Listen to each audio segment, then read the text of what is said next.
Hi అండి, నమస్తే. Welcome back to Nandu's cooking channel. ఈరోజు మన వీడియోలో గులాబ్ జామున్ ఎలా చేయాలో చూపించబోతున్నాను. క్లియర్గా ఎక్స్ప్లెయిన్ కూడా చేస్తున్నాను. చాలా సాఫ్ట్గా వస్తాయండి. ఉండ చేయడం దగ్గర నుండి ఫ్రై చేయడం, పాకంలో వేయడం అన్నీ కూడా ఈ వీడియోలో క్లియర్గా మీరు చూసేయచ్చు. చాలా పర్ఫెక్ట్గా, అచ్చం స్వీట్ షాపులా పర్ఫెక్ట్గా చాలా బాగా వస్తాయండి.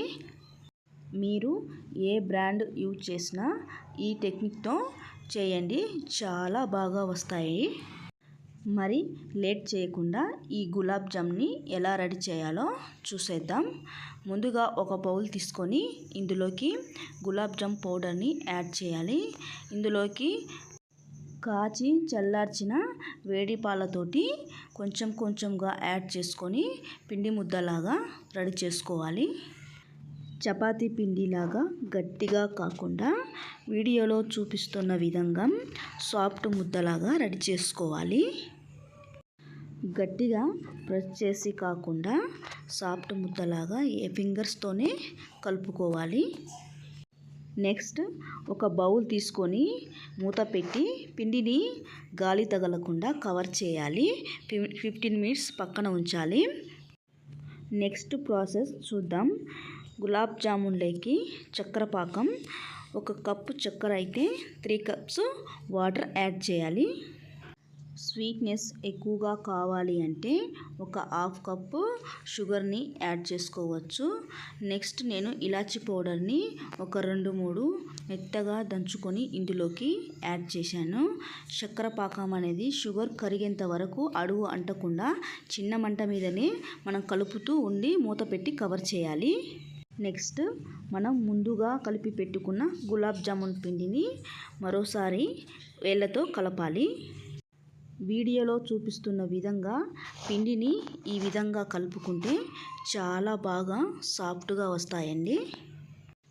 నెక్స్ట్ ఆయిల్ని చేతులకి స్ప్రెడ్ చేసుకొని చిన్న చిన్న ఉండలుగా పిండి మొత్తాన్ని కలుపుకుంటూ చేసుకోవాలి. వీడియోలో చూపిస్తున్న విధంగా పిండి మొత్తాన్ని ఉండలు చేసుకొని ఒక ప్లేట్లో పెట్టుకొని పక్కన ఉంచుకోవాలి. నెక్స్ట్ స్టవ్ వెలిగించుకొని ఒక కడాయి పెట్టుకొని ఇందులోకి మనకి కావాల్సినంత ఆయిల్ని యాడ్ చేసుకొని సిమ్లో పెట్టుకొని ఆయిల్ని వేడెక్కనివ్వాలి. ఆయిల్ వేడెక్కిన తర్వాత మనం ముందుగా చేసుకున్న ఉండల్ని ఒక్కొక్కటిగా ఆయిల్లో ఇడుస్తూ ఎన్ని అయితే సరిపోతాయో అన్ని ఆయిల్లో వేసుకొని మనం డీప్ ఫ్రై లాగా చేసుకోవాలి. మనం సన్నని మంట మీదనే మొత్తం కాల్చుకోవాలి. పెద్ద మంట పెడితే త్వరగా మాడిపోయి లోపల పచ్చిగా ఉంటుంది. వీడియోలో చూపిస్తున్న విధంగా మనం బ్రౌన్ కలర్లో, బంగారు కలర్లో వేయించుకుంటూ సన్నని మంట మీద కాల్చుకోవాలి. కాల్చుకున్న తర్వాత మనం ముందుగా చక్కెర పాకం చేసుకున్న దానిలోకి ఇవి యాడ్ చేసుకోవాలి. నెక్స్ట్ వాయువు కూడా సేమ్ ప్రాసెస్లో సన్నని మంట మీదనే కాల్చుకోవాలి. బ్రౌన్ కలర్ వచ్చేంత వరకు సన్నని మంట మీదనే కాల్చుకోవాలి. మాత్రం పెద్ద మంట మాత్రం పెట్టకూడదు, ఎందుకంటే పచ్చిగా ఉంటాయి, టేస్ట్ అనేది చేంజ్ అయిపోతుంది. ఈ విధంగా ఫ్రై చేసి చక్కెర పాకంలో యాడ్ చేసుకొని ఒక 15 మినిట్స్ పక్కన పెడితే మనం ఏ సైజులో అయితే చేసుకున్నామో అంతకి డబల్గా చక్కెర అంతా లోపలి వరకు వెళ్ళి చాలా లావుగా వస్తాయండి. మీరు వీడియోలో చూస్తున్న విధంగా ఒకసారి చూడండి, మీరే చూస్తున్నారు కదా, చూడండి చాలా సాఫ్ట్గా మెత్తగా వస్తాయి. నచ్చితే ట్రై చేయండి.